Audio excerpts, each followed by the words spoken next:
casal estava numa pousada, uma pousada normal, numa cidade turística do interior.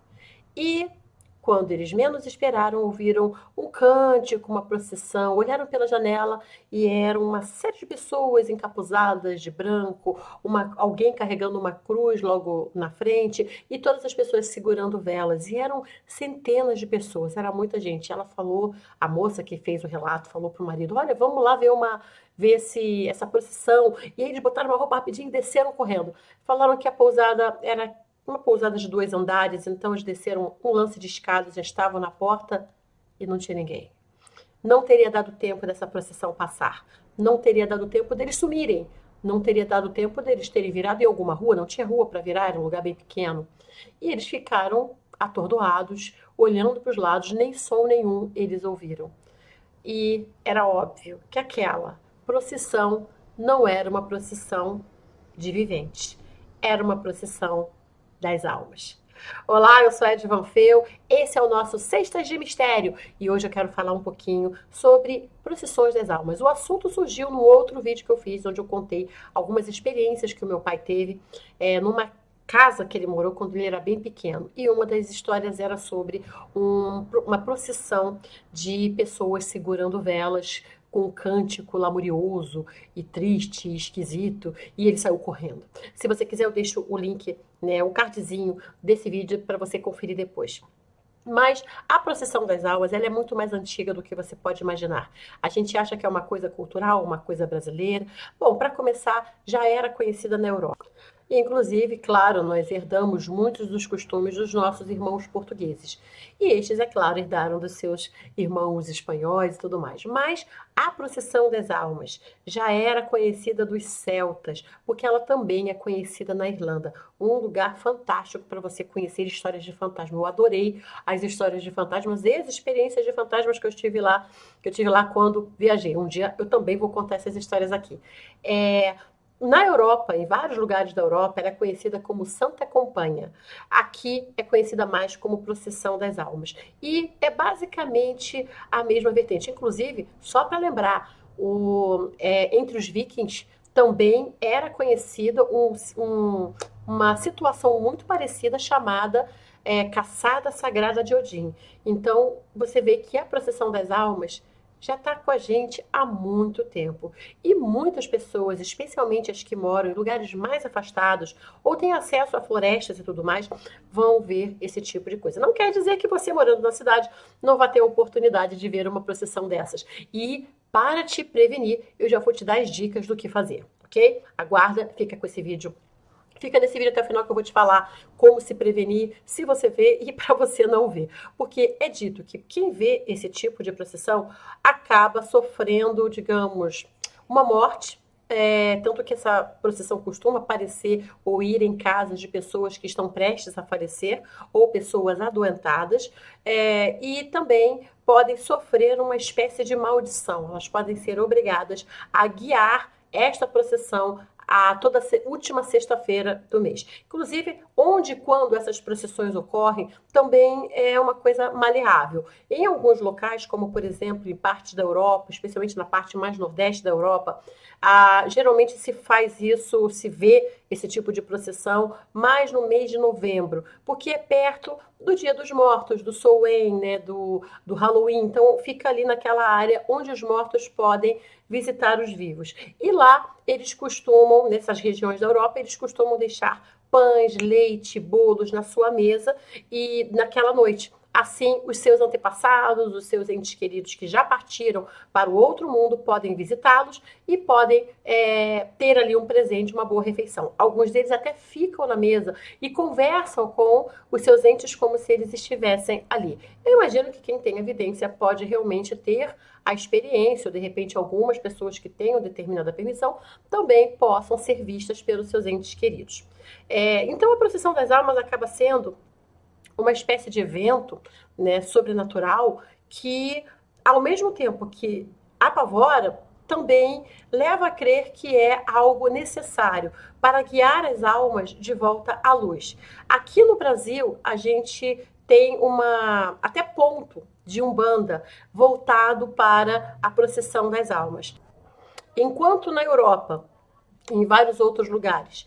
É dito que uma alma guia essas outras almas, que se chamaria estadeia, mais alta, mais esguia e carregando uma cruz negra logo no início, quando não é feito por uma pessoa viva, como eu já falei antes, pessoa que tem o azar de ver, dá de cara com a procissão e acaba sendo obrigada a guiar aquela procissão, tem que encontrar alguém que o substitua, né? Outro curioso. Aqui no Brasil, na Umbanda, é o Exu Tata Caveira, que faz esta guia, que faz este acompanhamento e sai geralmente do cemitério, essas procissões saem do cemitério e vão até a capela da cidade. Isso acontece em Jacareí, em São Paulo, acontece na cidade de Mariana, em Minas Gerais, e em várias outras cidades, que inclusive pessoas viventes fazem também essa procissão. Como eu falei, em alguns lugares da Europa, geralmente é em novembro, mas aqui para o Brasil costuma ser na Sexta-feira Santa. E existe uma lenda comum a todas essas procissões, que é da senhora, inclusive até ganhou um nome genérico, que era Maricota de Todos os Santos, né, é um nome completamente inventado, mas que seria uma senhora, uma pessoa, uma mulher, né, mítica, né, que provavelmente é o amálgama de todas as donas fofoqueiras que a gente já encontrou na nossa vida. E ela vivia tomando conta da vida de todo mundo. E um dia, uma noite, ela ouviu um cântico, uma lamúria e tudo mais, e ela foi na janela para ver o que era. Ela viu essa procissão estranha, bizarra, com uma pessoa alta e magra carregando uma cruz negra e todas as outras, todos encapuzados, meio translúcidos, carregando velas, e o seu cântico era muito choroso, era muito triste, era meio estranho, parecia uma choradeira, e ela ficou muito curiosa, e ao invés de entrar e cuidar da vida dela, ela ficou ali, olhando para ver o que mais que acontecia. E então uma pessoa da procissão saiu com uma vela e entregou para ela, e disse que ia voltar. Eu vou voltar para buscar essa vela por enquanto, toma conta dela para mim. E aí ela ficou com a vela na mão, era uma pessoa comum.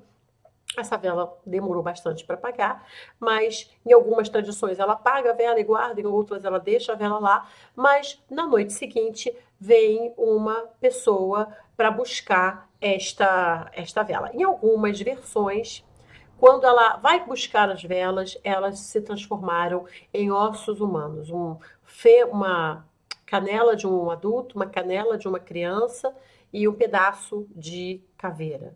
E outras vertentes se transformou em apenas um osso humano.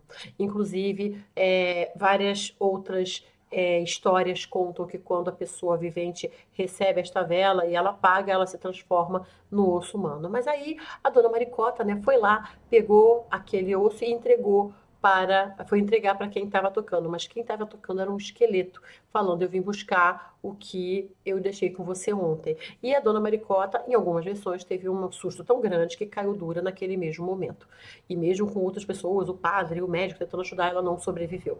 Em outras versões, ela apenas ficou apavorada e seguiu com a vida dela. Então, essas são as versões que levam a todas as outras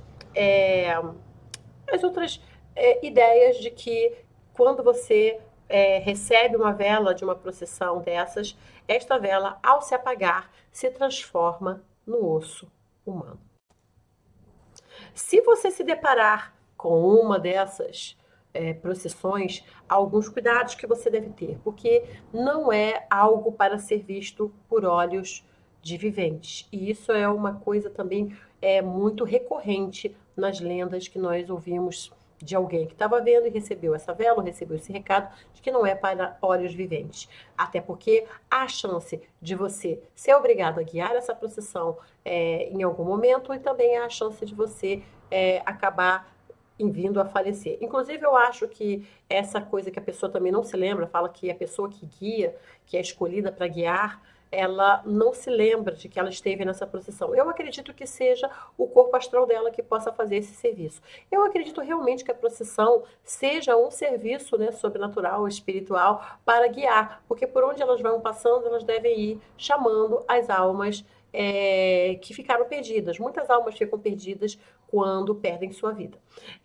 Então, essa procissão, né, que acontece não só, como eu falei, nem sempre só no mês de novembro, nem sempre só na Sexta-feira Santa, em alguns casos são toda sexta-feira, em alguns outros casos é a última sexta-feira do mês, então vai depender muito de cada região. Na Umbanda, há esse ponto para o Exu Tatacaveira e é uma procissão que também beneficia muito os Exus mirins. Então é algo que é bem visto e bem cuidado e é um ponto, inclusive, muito bonito. Se você der uma busca no YouTube, você vai encontrar o ponto para a procissão das almas. Caso você veja uma procissão dessas, há alguns cuidados que você deva ter. Primeiro, para de olhar. Se você virar as costas, provavelmente você vai virar, não pode olhar para trás, até que você chegue em uma encruzilhada. Você também pode fazer um círculo com o ramo de oliveira, mas isso é mais algo da Europa. Aqui a gente não vai achar o ramo de oliveira com facilidade. Então, existe também a possibilidade de você fazer um círculo à sua volta. Em algumas tradições eu vi um círculo amarelo, mas também seria um pouco difícil você fazer um círculo de uma determinada cor, porque não é uma coisa que você tenha planejado. Hoje eu vou dar de cara com uma procissão de fantasmas. Então, é alguma coisa mais ocasional, uma coisa, um acidente. Então, eu acredito que se você pegar até o seu dedo ou alguma coisa, qualquer coisa que você possa pegar um pedaço de tijolo e você fizer um círculo à sua volta, você vai estar protegido. Feche os olhos e faça as suas orações. Evita olhar. Porque também existe uma outra vertente que fala que a pessoa que vê a procissão das almas, ela leva essa imagem de medo para toda a sua vida. Eu não tenho certeza, eu não acredito muito nisso, eu acho que depende muito da cabeça de quem vai estar vendo. É claro, se você vê alguma coisa que te choca muito, claro que você vai levar para o resto da sua vida. Mas se você tiver, talvez, mais preparado espiritualmente para ver uma procissão das almas, não acredito que isso vai te chocar tanto pelo resto da sua vida. Então, hoje não foi exatamente uma história, mas foi falar sobre uma coisa que ocorre por todo o Brasil e também pela Europa. E ocorre muito antes da gente imaginar o que era uma procissão das almas. Se você gostou desse vídeo, é só você pedir mais coisas, mais assuntos relacionados. Coloca aqui nos comentários se você já viu uma procissão das almas. Se você conhece alguém que viu, pergunta para os mais velhos. Eles costumam ter histórias fantásticas. E deixa aqui nos comentários se gostou, curte o vídeo. E se você gostou muito, aproveita e indica para um amigo. Um super beijo. Até a próxima.